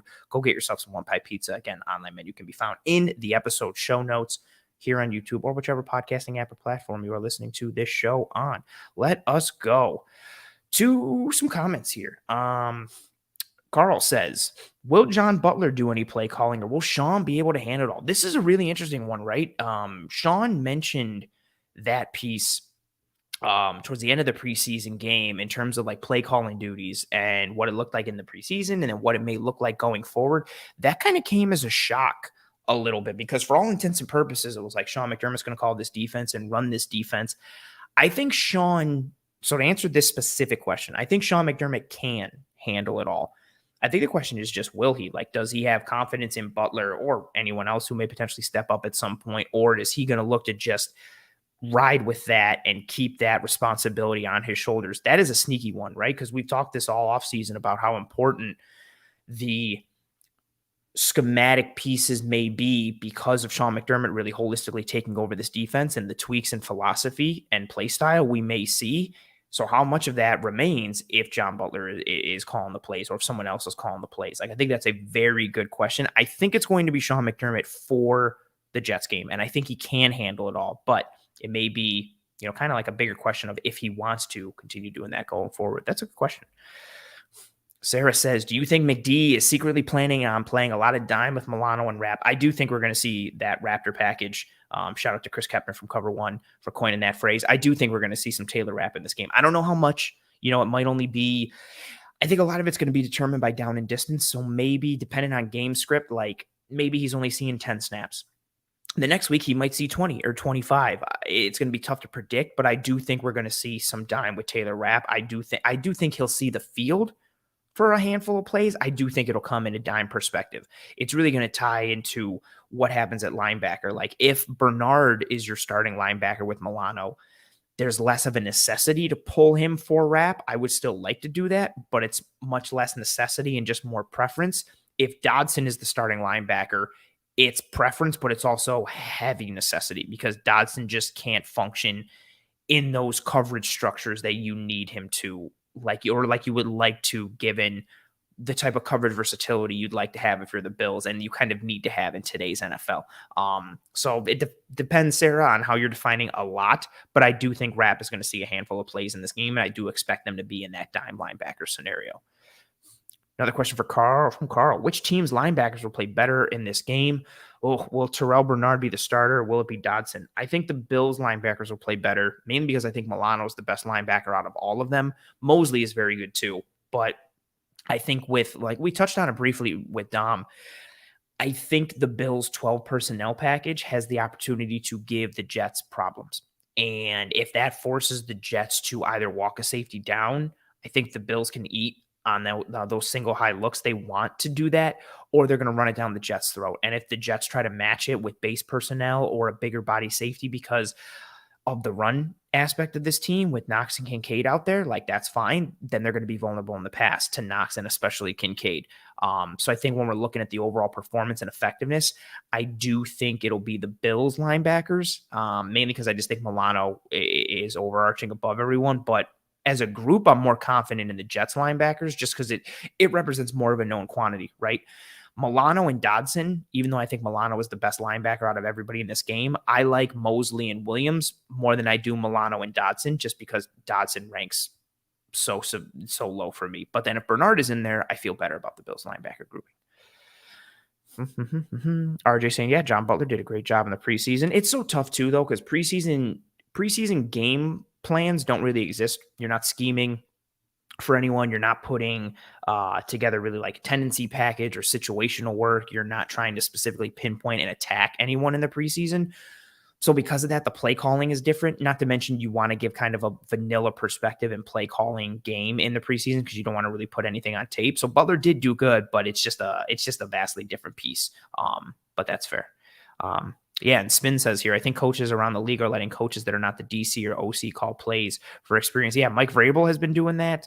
You're seeing that more from, I think Sean McVay did it as well. You're seeing that more from coaches, but I think it's sweet. It's kind of like time on task and prepping guys for the next step in their career. So I think that's pretty cool. Sarah says maybe we can elevate Kirksey from the practice squad. I really do think the long-term play is Christian Kirksey starting at linebacker. I talked about it with Eric last week in the Cover One film room. I'm okay with it being Bernard or Kirksey. I'm not okay with it being Dodson. But I do think Kirksey, with his experience, especially last year, coming from that Lovie Smith Houston Texans defense, he had a lot of those responsibilities as that middle third Tampa 2 linebacker, even some quarters coverages where he has to wall off guys and match and, read the 2 or 3 or carry them. I just don't know if he's going to be ready and up to speed for week 1. I think by week 2, 3, 4, I think that's a legitimate sweet spot where you may see Christian Kirksey be the starter. A lot of it, though, the biggest wild card of it all is Terrell Bernard, right? It was Bernard and Dodson kind of neck and neck when Bernard was healthy. Bernard got hurt, didn't play at all in the preseason. Dodson didn't play great. Did Dodson's play kind of put him below Bernard on the depth chart? Like, what do they think of Bernard now? What did they think of Dodson? How healthy is Bernard? There's so many wild cards at this linebacker spot. I'm stressed about it. But there's a chance that Kirksey could get elevated for week 1. I do think more week 2, 3, 4 is more realistic. And I think he could be the starter in those games as well. What else? Steve said, if we come out in 12 personnel a lot and the Jets do go light, do you think the Bills will actually run down their throat? That worries me that they will not take what is given. I do think they'll run the ball more. I think if the Bills come out in 12 and the Jets go light, I think you will see more of a run presence, and I think you'll see more of a play action under center, like intermediate chunk play type of offense. I do think the Bills want to attack in that way. Adding O'Cyrus Torrence from a pass protection perspective, like I talked with Dom, like there's legitimate pass pro upside, right? Like his ability to anchor and his ability to maintain the depth of the pocket because of his strength and because of his size and because of his overall force in the interior of the offensive line, right? Like there is an upside for him as a pass protector, although there still are questions about how he handles the speed rush and regular starters at the NFL level. But his pro and plus aspect is really his run blocking and that downhill piece. Like I don't think they bring in O'Cyrus Torrence if they're not going to have more of a run game presence and more of a downhill run game presence with him this year. Like it would just be negligent to not really use his skill set to create that vertical displacement, create problems for linebackers trying to fit gaps. And you can really just cause problems again, like whether you're using zone or whether you're using gap scheme runs, like you can really cause problems for defenses trying to figure out how to fit the run because of the displacement he can create. So I do think the Bills will run the ball more. I think they'll have more of a commitment to it, especially in the red zone. I think we'll see more Latavius Murray, more Damian Harris. I think you'll see more run game and more play action.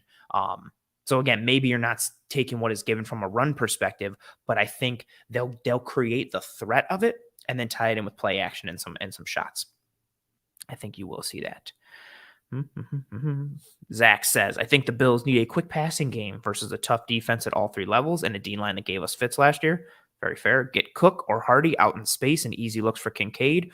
What do you think? I think that's a good plan. I'm much more confident in the Bills' offensive line than I was last year, but that Jets D-line is still good. That Jets defense overall is still real good. I do think you have to attack them at all 3 levels. I want to see them run the ball and establish that early on. And I think to Dom's point when he was on early, I think that interior is where you want to attack. You want Quincy Williams. And even though I like CJ Mosley, you want Williams and Mosley working against Kincaid, especially if you're the Bills, or even Knox. Or again, if you can get one of them out onto Hardy, there's a lot of alignment and personnel advantages that the Bills can have with that 12 personnel piece. Especially if the Jets want to run any man coverage. Like they changed up a little bit who they were last year in that second game, used way more light boxes, or not way more light boxes, but more light boxes in the second game than they did the first game. I'm just going to say week 9 and week 14. So the first Bills-Jets game was week 9 last year. The second was week 14. More light boxes in week 14, more man coverage in week 9 than week 14. So 38% man coverage in week 9, 27% in week 14. Zone coverage, big change, 52% in week 9, 64 in week 14. And then changes in 2 high versus single high coverages post snap. 2 high coverages in week 9, 40%. In week 14, 52%. So a 12 percentage point increase. That's a big change there. I think you have the opportunity to run the Jets out of those 2 high looks and make them feel like they have to live in a single high world. And then when that happens, you start to create those advantageous looks in the seams and on the crossers. And then if you go spread out of that, you have the opportunity to ID their coverage by either exploding or changing your alignment at the snap and checking anything in particular, or just having it built in, having in some pre-snap motion as well. I think the Bills offense could create a lot of problems and cause some fits for the Jets defense with their 12 personnel package, and then tying it into your point with those jitterbugs like James Cook and Deontay Hardy. I think that piece could work well as a game plan. Carl says, who will be the most prolific pass catcher in this game? Will it be Kincaid over the middle? I think it'll be Diggs.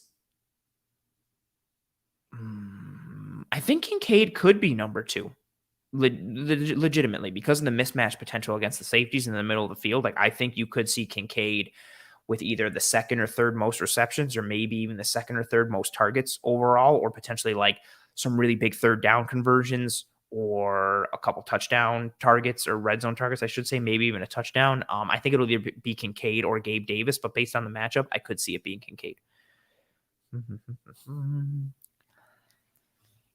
Cass says, as a whole, I think our offense has more weapons than the Jets, and our Ds are on par with each other. I do think their defense is relatively close. I do think the Bills' offense has more weapons. I think that's a fair point. What else? Carl said, will the O-line hold against a really good Jets pass rush, and will Josh trust it and step up in the pocket, or will he be jumpy and have the first instinct to break out of the pocket and scramble? That's the question. I hope they hold up against a really good pass rush. I'm just not holistically confident right now in Spencer Brown. I think that right side could be a vulnerability. And then you have to keep a running back in to protect, or you have to have a tight end, hipped off of Spencer Brown to kind of create that chip help and cause problems for the edges. I'm worried about the right side of the offensive line, mainly from a Spencer Brown perspective. And just because if Torrance starts, we have no sample size of what he looks like in the regular season. So I think it's fair to have those questions. And, I do worry about that a little bit. By a little bit, I mean a lot of it. I'm very concerned about Spencer Brown and how he holds up, and then what Torrance looks like in his first game. Ooh, RJ says, do you think they treat Kincaid as wide receiver 2 and put Sauce on him and then double Diggs? That would be interesting if they did the whole one double piece. Based on who they were last year, where are we? They had a man coverage rate last year of 24%, which was 22nd in the NFL. I guess you could see a specific game plan piece of that where you're running that one double. I don't necessarily see it happening. I think they are going to line up in their coverages as they do traditionally. I don't even think they'll necessarily put Sauce on Diggs. Like, it'll just align that way. I think they're going to stick to their quarters looks and those 2 high coverages. Maybe they'll work in more single high. I like Dom's piece of Tony Adams being more of a center field post safety player, which gives them the opportunity to run more single high coverages. But I don't think they'll necessarily treat Kincaid as the wide receiver 2. Plus, if Kincaid's in the slot, it causes a lot of problems when you start to run that one double from the slot. And then if the Bills can ID that and start to use motion and different pieces, you can kind of cause some chaos and havoc with that.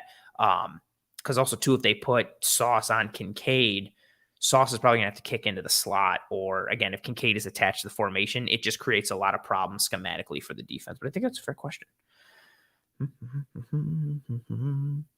What else? I think we're starting to wind down here. Any other questions, thoughts, comments, concerns, feel free to start to throw them up into the chat. Again, as we start to wind down here, I think we might just start to wind down as a whole as we go through here. Carl says, if they treat Kincaid as wide receiver 2 and put Sauce on him, then double Diggs, wouldn't that open up Gabe Davis for a big game? It could. Gabe's going to have to still contend with DJ Reed. Unless DJ Reed is the one on Diggs. But just in this scenario, I don't think Sauce goes on Kincaid, because Sauce is going to have to come in and play the slot and or play close to the box if Kincaid is attached to the formation and all these pieces. So I don't know. Schematically, I think that's too chaotic. Like, even for me, I'm already thinking about it. Like, it causes me stress thinking about it, like, which would be good for the Bills, but I think it's too much of a headache and too many moving parts to then put Sauce on Kincaid. Also, too many assumptions. Like, I think Kincaid will do well this year. It's a big expectation to assume that he's going to do that well, that they're going to treat him as wide receiver 2 coming out of the gate in this game and put Sauce Gardner on him. But that's a fair point. Sarah says, Ant, what order would you put the division in? Oh, this is tough. I think the Bills are 1. I think the Jets are 2. I think Miami is 3, and I think the Pats are 4. Yeah, so I feel good about it. If Jalen Ramsey was healthy, I might reconsider 2 and 3. But I'm going to say Bills, Jets, Dolphins, Pats. Air Allen says, Ant, who wins in the score? I am very superstitious. I'm not a little stitious. I am super superstitious. Or as Michael Scott would say, I'm not superstitious, but I am a little stitious. I never predict who will win and the score just because of the superstition within me. So I respect your question. Unfortunately, I cannot answer it because of my superstitions. So I apologize, but I cannot answer that question. But I appreciate you. As we start to wind down here, I'm seeing more people are starting to trickle in. If you have not already, please, please, please, and thank you, drop a like on this video. We've had a ton of live engagement and back and forth with you folks, between each other, with myself, with Dom. If you have not already, please, please, please, and thank you, drop a like on this video, whether you're watching live now or watching post live later, please, and thank you. Sarah says, do you have concerns about the Miami QB situation? A little. Seeing what happened to Tua last year, I think the injury concerns are real. I think it's cool that he's done the whole jujitsu thing this offseason, has learned how to fall and roll and kind of use more of his momentum, so he's not opening himself up to potential damage on his head or neck or whiplash stuff when he falls down.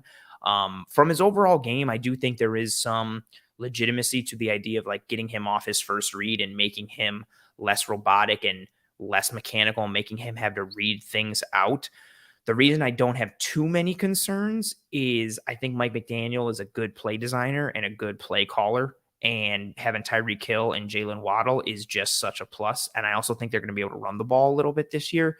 Their offensive line is a concern, which I think is a concern for Tua by extension. But I liked McDaniel before he went to Miami, like as a play caller and designer. I think last year was just more fuel for that fire. You hear, players talk about him at his previous stops in Washington and San Francisco. Like, he's just really well respected for how well he schematically designs his offense and then calls game plans, what to attack, who to attack, what to pinpoint, all that stuff. So I have faith in McDaniel as a play caller and play designer. And then you probably have the best wide receiver combination in the league with Tyreek Hill and Jalen Waddle, and they're so dangerous. I think it just makes Tua's life a lot easier. But I think that's a large part of it. So yeah, it does concern me a bit, but I think there's enough surrounding circumstances that it's not too bad. Aaron Allen says, and from now on, we need picks and scores in the playoffs so we can win a Super Bowl, change it up, and it might change our luck. I've legitimately thought of this. I think about it all the time because I'm so superstitious, and I'm like, oh, maybe I've been superstitious in these ways, and the Bills haven't won a Super Bowl, that if I change some things, they will win the Super Bowl. I have legitimately thought of it. So that's fair. That's fair. That's a fair point there. I'm going to throw up the banner here that says Toodles, folks, because we are going to start to wind down on this episode. I appreciate you folks tuning in. Again, the regular season is here. I've been saying it on this show, on the film room. I feel like every week we've gotten closer to the regular season. It felt like the Bills were just losing to Cincinnati. I felt like I was just in Mobile, Alabama for the Senior Bowl and covering college prospects and all these pieces. And then it was the draft, and now here we are. And man, I don't know where the entire offseason went, but here we are, and we have regular season football. So I hope you folks enjoyed this episode, breaking down the matchups that will decide Bills versus Jets. If you haven't already, like I said, please, please, please, and thank you, drop a like on this video. It goes a long way. Sincerely, I did it again. It significantly affects the algorithm and pushes the channel and the show to the forefront of YouTube. So if you enjoyed this episode and this content, please and thank you, drop a like on this video. Myself and the entire team sincerely appreciate it. Thank you to everybody who rode with me live on this episode of Disguised Coverage. I appreciate all the back and forth with each other in the chat, the questions for myself, the kind words for myself, the kind words for the show, and the kind words for Dom and the engagement with Dom. So a major thank you to Dom as well, Mr. Dom C, for joining me here on this episode. It was cool to see, he covers the Jets, but just really objective, knows his stuff. I love that he's in the scouting academy. He knows the bones and the structure of football and how it's played. So it was awesome to see him, do his thing on this episode. He's a guy who I enjoy chatting up on Twitter. So it was awesome to get him on and watch him do his thing. And it was really cool to see how kind you folks were to him as well. So major thank you to Don for joining me on this episode. If you are not watching this episode live and you are watching later on YouTube, please and thank you, drop a like on this video. If you are not watching at all and you are listening to this show on any one of the podcasting apps or platforms, please rate and review this show, whether on Apple Podcasts or Spotify. Subscriptions are huge on those podcasting platforms as well. So please subscribe, whether on Spotify, Apple Podcasts, Google, whatever have you. And if you would be so kind, please drop a review. Genuine feedback is tremendously appreciated, whether kind or critical in any way, shape, or form. Or if you just thought this was great, you want to drop a 5-star review or some kind words, that's awesome as well. Please subscribe to Disguise Coverage here on YouTube and the Cover One channel as a whole. I hope you folks enjoyed this episode. I do have some other pieces that I'm going to be diving into on the Twitter side of things, from some advanced metric stuff and some film stuff. So if you don't already and you have Twitter, find me on Twitter at pro__ant. I'll drop the banner so you can see that. That's pro2_ANT. Give me a follow on the old Twitter. I'll be putting out some more advanced metrics pieces and some things that we didn't get to in the conversation tonight. If I didn't get to one of your questions or comments or thoughts in this episode, I apologize. Shoot me a DM or at me on Twitter and I'll answer your question there. I'm very active on Twitter and I like to try and get to anything and everything that someone throws my way. So with that being said, regular season football is here. I am falling apart as this episode goes close to the 11 o'clock hour. I appreciate you folks so much. I hope you and your family and friends and loved ones are all doing well and staying safe. Be kind to one another. Take care of one another. I hope everybody enjoys opening week in the NFL. Lions Chiefs a couple nights from now, and then football Sunday, and then all of it culminating with Bills Jets Monday night prime time in New Jersey. Hope you folks, enjoy the rest of your week. Enjoy your weekend. Any questions, thoughts, comments, concerns from me, get at me on Twitter at pro__ant. Again, be kind to one another. Stay safe. And I will see you next Tuesday for another episode of Disguise Coverage live next Tuesday, 9 p.m. Eastern, as we are fully into regular season mode here on this show and here on this channel and on this brand. Godspeed. And as always, go Bills.